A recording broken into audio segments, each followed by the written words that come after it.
The institutions and policies, values come together and we take stock.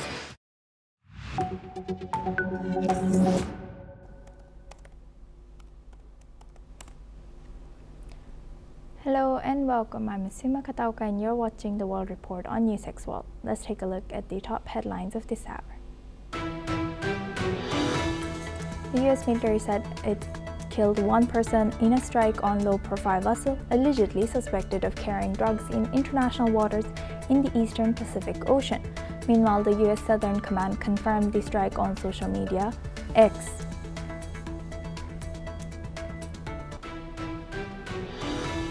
Southern Russian region's governor Vladimir Vladimirov said a Ukrainian overnight drone attack sparked a fire at an industrial facility in Russia's southern Stavropol region. There were no injuries reported, while he did not specify which facility was on fire as well. US Navy said 2 people have been killed after Mexican Navy plane crashed in waters off of the US state of Texas while carrying out a medical transfer. The Mexican Navy said that 8 people were traveling aboard the aircraft. 4 people were rescued alive as rescue efforts are ongoing. Sudan's Prime Minister has called on the UN Security Council to back a peace plan for the war-torn country that calls for a ceasefire and global monitoring of the conflict since April 2023. Sudan's army has battled the paramilitary rapid support forces. The war has killed many and displaced millions so far.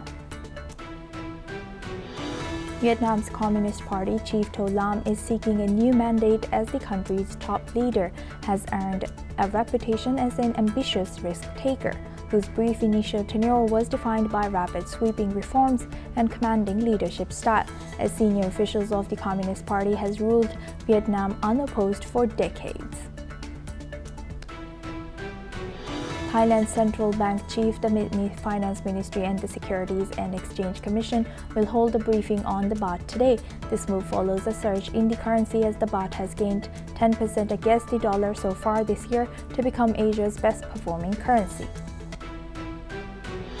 Australia is moving towards its toughest gun laws after a deadly Sydney attack.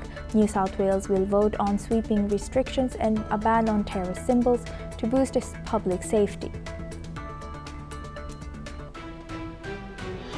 China's reusable Long March 12A rocket failed to recover its first stage during its maiden launch, marking Beijing's second unsuccessful attempt at a booster landing. The rocket's second stage did successfully reach its planned orbit, highlighting both progress and setbacks for reusable launch technology.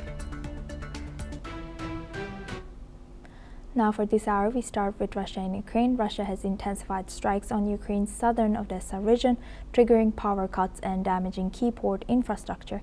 Ukrainian officials say the attacks are systematic and signal a shift in Moscow's focus towards Odessa. President Volodymyr Zelensky has said that Russia is trying to block Ukraine's access to maritime logistics and the Black Sea. Recent strikes hit ports, damaged a civilian vessel, cut power to more than 100,000 people, and caused multiple casualties. Odessa is vital to Ukraine's economy and grain exports, serving as a key shipping corridor since August 2023. The escalation comes as US-led peace talks show little progress, while Russia also launched fresh air attacks on Kyiv overnight.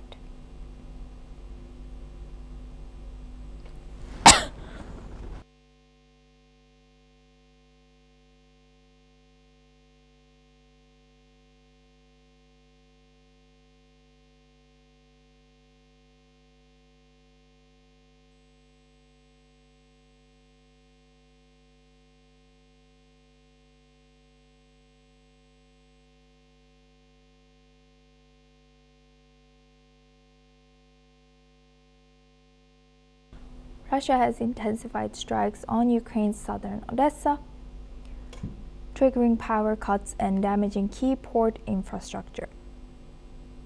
Ukrainian officials say the attacks are systematic and signal a shift in Moscow's focus towards Odessa. President Volodymyr Zelensky says Russia is trying to block Ukraine's access to maritime logistics and the Black Sea. Recent strikes hit ports, damaged a civilian vessel, cut power to more than 100,000 people, and caused multiple casualties. Odesa is vital to Ukraine's economy and grain exports, serving as a key shipping corridor since August 2023. The escalation comes as US-led peace talks show little progress, while Russia also launched fresh air attacks on Kyiv overnight.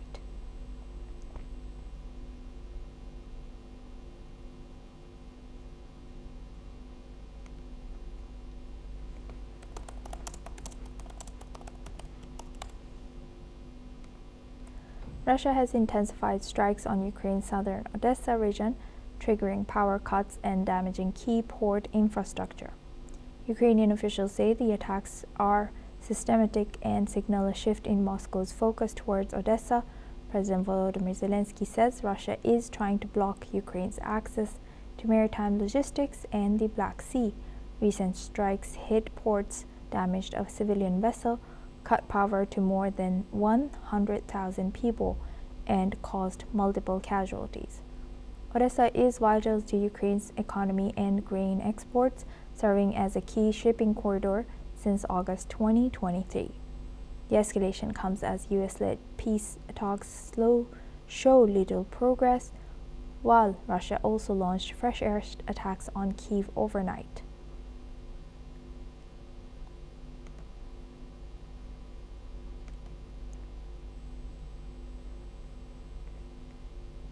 Russia has intensified its strikes on the southern Ukrainian region of Odesa, causing widespread power cuts and threatening the region's maritime infrastructure.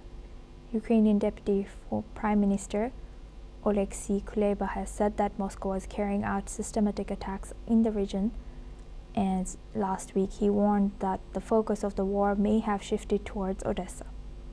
President Volodymyr Zelensky said the repeated attacks were an attempt by Moscow to block Ukraine's access to maritime logistics.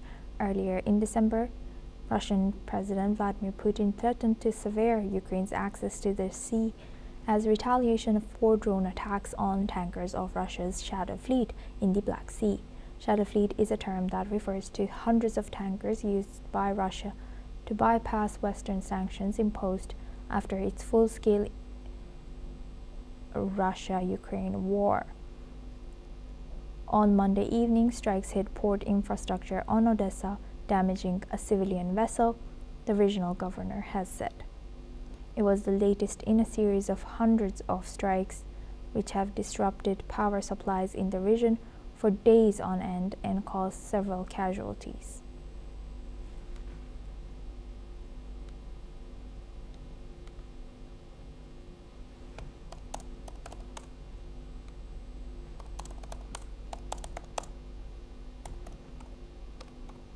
Thank you for joining us, Professor Georgi Toleraya.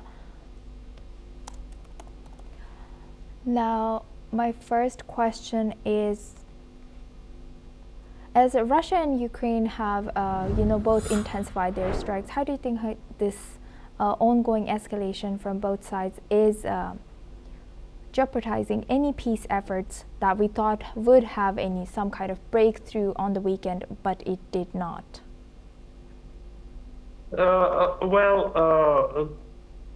This is not surprising for me. I've said many times before that Zelensky using all tricks and all opportunities and all methods to prolong the war as long as possible, because he understands that the end of the war means the end of his power and personally his personal being. So he would do anything trying to deceive anybody, including Trump and European allies and his counterparts, in order to prolong this war. So that's what's going on, to put it in a nutshell. Yes, and Professor Toleraya, how do you think how aligned are all these parties towards ceasefire if, the ceasefire talks continue? And how do you think how frustrated is U.S. with the current slowness or current progress of the ceasefire negotiations?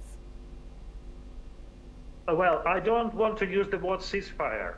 If we're talking about Russian-Ukrainian war, it should be ended with a deal on the peace arrangements, long-term, not a ceasefire. We are not going to have a ceasefire that would enable Ukrainian troops to rearm themselves and to go on fighting later on.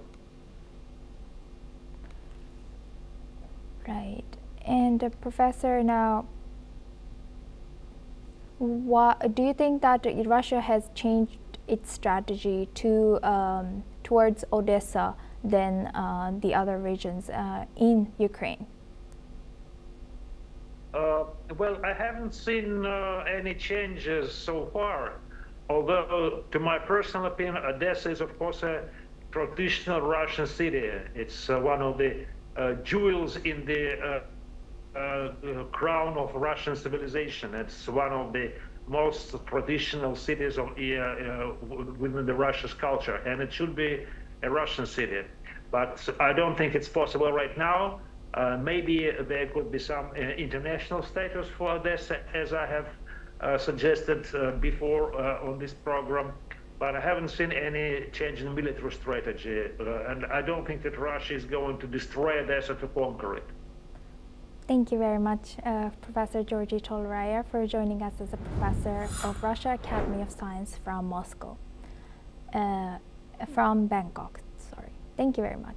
Now we move on to our next news. Cambodia says the death toll from border fighting with Thailand has risen to 21 people.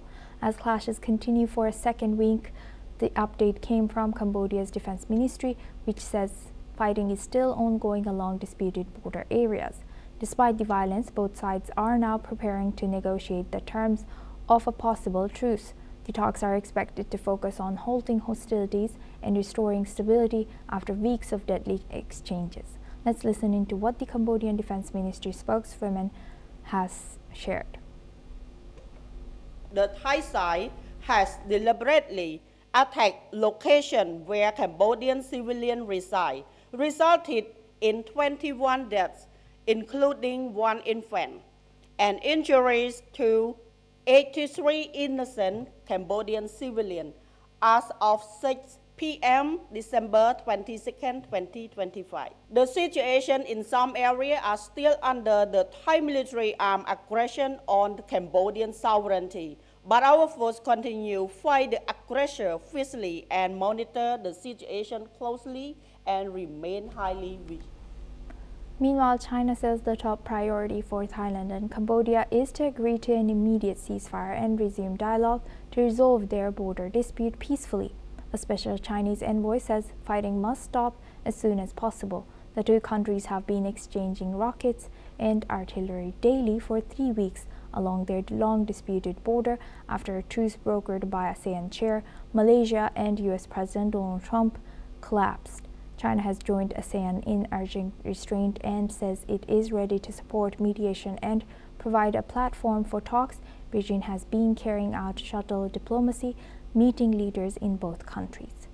Thailand and Cambodia have now agreed to hold defense-level talks, a move welcomed by ASEAN as a step towards de-escalation. Now we welcome two guests to our panel, Professor Collins Chongkyu-Keith from Malaysia and Professor Georgy Toloraya from Thailand. First, Professor Collins, I would like to come to you for my first question. Thank you for joining to both of our guests. Now, what can external, what role can external powers realistically play? As you know, you did mention on our panel last time, or a few days ago, maybe last week, that U.S. still does have a kind of major role in brokering a ceasefire. However, it did not hold. So, what do you think ASEAN or China, now Malaysia, can play in mediating this conflict effectively? Well, we have seen how ASEAN is limited in its role now. Structural weaknesses. There's no enforcement mechanism. There's no rapid civilian protection responses. No credible deterrence being seen here or being felt here. And definitely both sides, Thailand and Cambodia, have not felt the urgency, the pressure from ASEAN, apart from the usual restraint or diplomatic languages. And it sounds hollow to affected populations, to the civilians.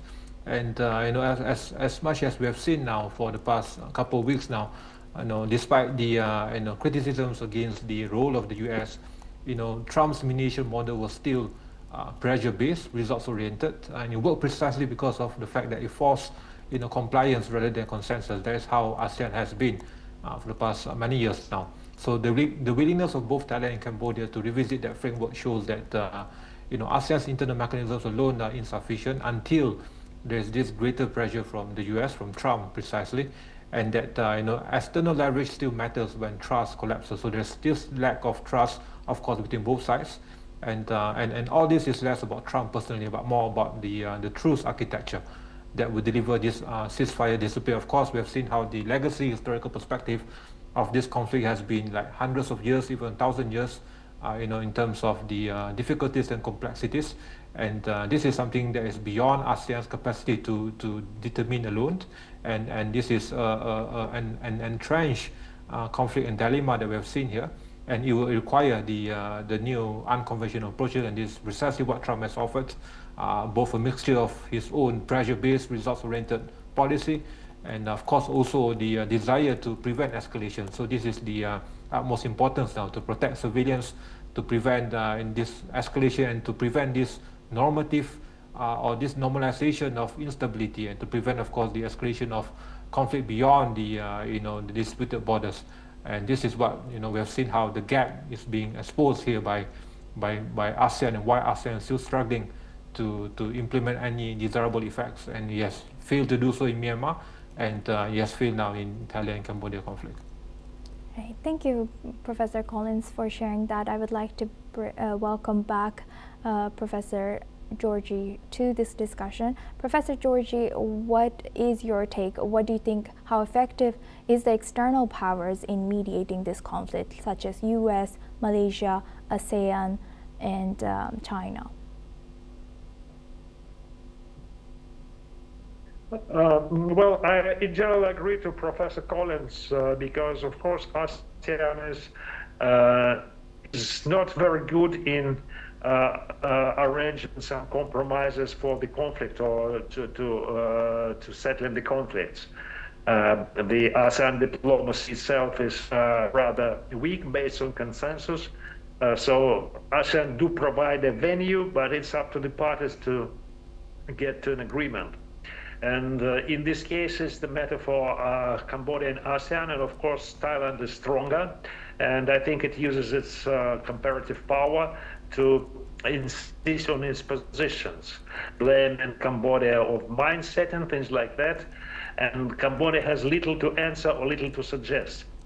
And I think that even bilateral talks wouldn't be too much successful unless there's some external, I would say, pressure is applied, and especially if I think it's right that Trump would use his power to press Thailand to come on terms for some solution, because there's no final solution for this long-term territorial issue, and I don't think it will be found. And we unfortunately face a prospect when sooner or later the conflict might, after years, might begin again. But so far we must stop this conflict. It has already gone far beyond any reasonable limits. And I think that it would be good if Trump would pressure both parties to agree on something and to stop fires, to come to a solution, at least temporary. With that, I would like to thank Professor Georgie Toloraya for sharing that insight, and Professor Collins too. Please stay with us as we come back to you. Now, moving on to our next news. China has urged the United States to fulfill its nuclear disarmament responsibilities. This comes after the Pentagon draft report has said that China is likely to have loaded more than 100 intercontinental ballistic missiles and has no desire for arms control talks. China's Foreign Ministry spokesperson Lin Jiang has said that the U.S. should create conditions for other nuclear weapons states to disarm. Jiang has added that China does not engage in a nuclear arms race and maintains a policy of minimum deterrence. Meanwhile, China has accused the United States for modernizing and expanding its nuclear capabilities while pressuring others to limit theirs. Now, we welcome back Professor Collins Chong-Yu-Keith. He's a Foreign Affairs and Security Strategy Analyst, joins us live from Kuala Lumpur. Thank you very much, Professor, for staying with us Now, looking at this, how credible are we to see how China has called out U.S. for double standards about nuclear weapons? Well, it represents a core contradiction on the part of Beijing. We have seen how China's statement is selective morality. While urging the U.S. to disarm, China itself is, rapidly expanding its own nuclear arsenal. It's projected to have up to 1,000 nuclear warheads by the end of this decade. Of course, in modernizing delivery systems, capabilities, capacities, increasing, warhead numbers at the fastest pace among all nuclear powers. So this is the reality we have to confront, and this is also narrative warfare.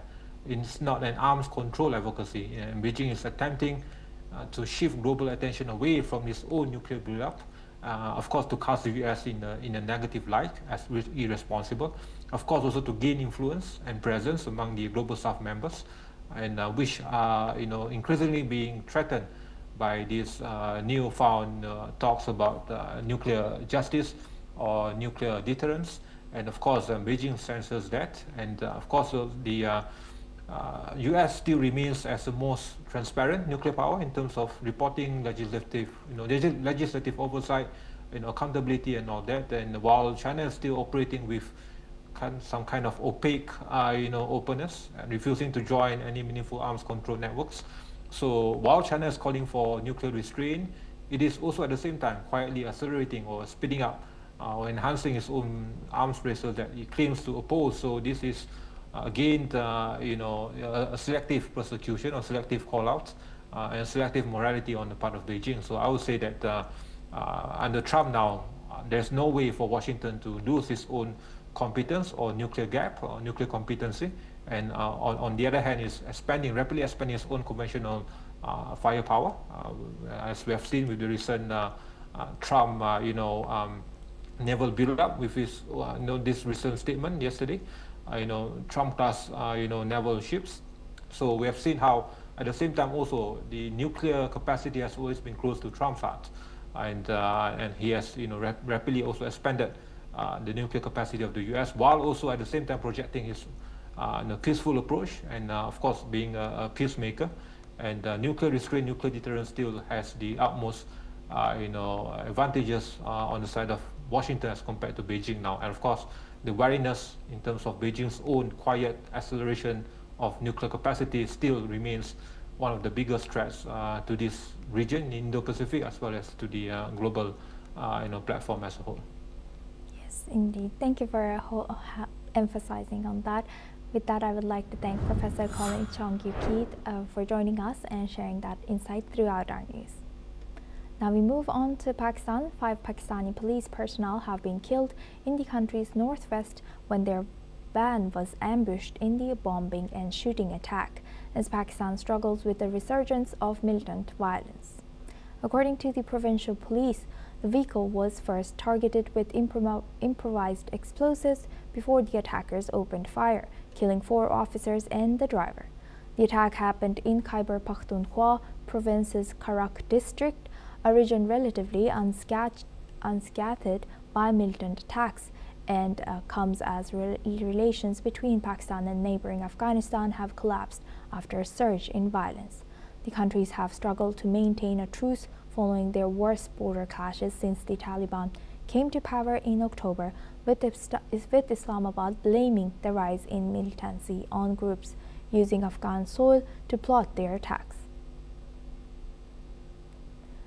Now for this discussion, we welcome retired Major General A.K. Sivachi.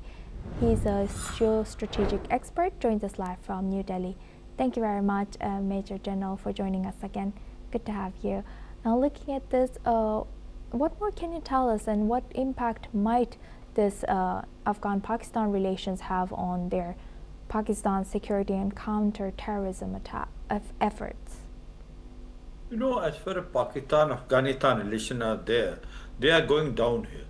15th August 2021, Taliban government came in Afghanistan. There was a lot of joyous movement in Pakistan. In fact, at that time, Prime Minister Imran Khan said that they have broken the chain of slavery. But they always thought that they will be now getting a strategic depth toward their west. But India always knew that there are fault lines between Afghanistan and Pakistan. They are not going to have the relation good for a long time. And same thing happened. Within next 6 months, you find the problem occurred because Afghanistan does not recognize Durand line. Pashtun on the either side want to join Afghanistan. They want to bring Sharia law. Pakistan blame Afghanistan for sheltering TTP, Tehrik-e-Taliban Pakistan, which is targeting in Khyber Pakhtunkhwa, which is denied by Taliban government in Afghanistan. So as on today, the situation is so bad, the trust deficit is 100%. They are on the verge of a war. Already 2-3 times the conflict has taken place, though the ceasefire was brokered in Qatar, thereafter in Turkey, but it has not hold on for too long. Now the situation is, it is going from bad to worse. You know, in Pakistan, if you see it, that all provinces are having problem. There is a problem in Khyber Pakhtunkhwa, TTP is becoming very bold. Then in Balochistan, the Balochistan Liberation Army is fighting a freedom struggle, and you find same thing in basically in Sindhu, and except Punjab, you find everywhere there is a problem.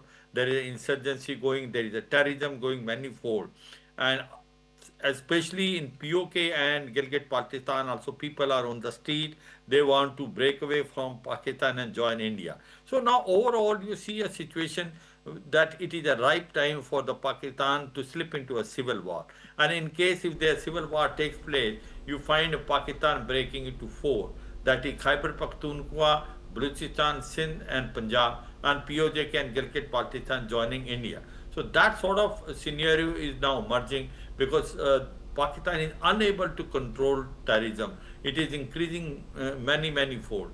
And same time they are having a lot of problem with Afghanistan on Durand line, and both have firing on each other. They have a problem with India because they are not stopping a cross-border terrorism. Lashkar-e-Toba jaise Mohammed terrorists are still there on the launch pad in Pakistan occupied Kashmir. They are trying to push them, and same way Jaisr al-Adl, the Sunni militant group, they are pushing toward Iran. So considering all these things, to me it looks like that India-Pakistan relations are not going to improve in time to come, and also at the same time Afghanistan-Pakistan relation will also will be very frosty. You'll find them not improving. The reason is simple. Pakistan is a hub center of terrorism. Pakistan is known of spreading terrorism in the world. You know, when you talk about the top 100 terrorists in the world, out of them 87 belong to Pakistan or they have roots in Pakistan. In fact, I remember when Hillary Clinton as the Secretary of State came to Pakistan in 2013, she warned Pakistan that in case you have snakes in your courtyard and you think it will only bite your neighbor, one day they will bite you. And same way this Tehrik-e-Taliban Pakistan is not fallen down from heaven. It has been created in Pakistan in the madrasas. So therefore Pakistan is paying the price for what they have done in the past. So that is what happened. Whatever you sow, you will reap. So Pakistan is really in turmoil, and to me it looks like that Pakistan can anytime slip into sort of a civil war, and if in case happen, obviously then breaking into many parts is possibility. With that, I would like to thank retired Major General A.K. Siwachi for joining us today and sharing that insight. Thank you very much. Now we move on to China. Global investors are increasing their wagers on Chinese artificial intelligence companies, betting on the next DeepSeek and seeking to diversify, with concerns growing about a speculative bubble in the sector on Wall Street. According to experts, demand for China's AI companies is also being stimulated by Beijing's push for tech independence. China has fast-tracked blockbuster listings of chip makers, notably Moore Threads, dubbed China's NVIDIA, and MetaX, which both debuted this month. Global asset managers are increasingly eyeing Chinese AI firms as a wave of startups lists on the mainland and in Hong Kong, seeking to tap into surging investor appetite following the meteoric rise of DeepSeek, China's answer to ChatGPT. That's all we have time for. Keep watching NewsX World for more news updates from around the world.